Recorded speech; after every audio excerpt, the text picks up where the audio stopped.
What is the most impressive building you've visited? It's the Petronas Twin Tower in Malaysia.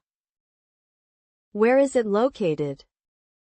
It's located in the capital of Malaysia, Kuala Lumpur. How tall is it? They were the tallest buildings in the world from 1998 to 2004.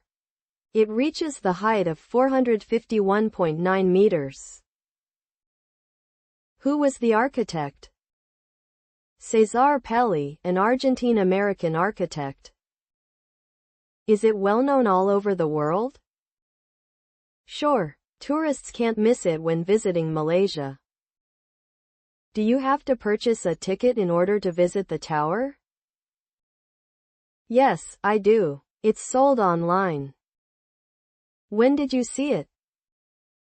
I saw it 2 years ago. Will you come back there again? Of course. I'm looking forward to seeing again someday.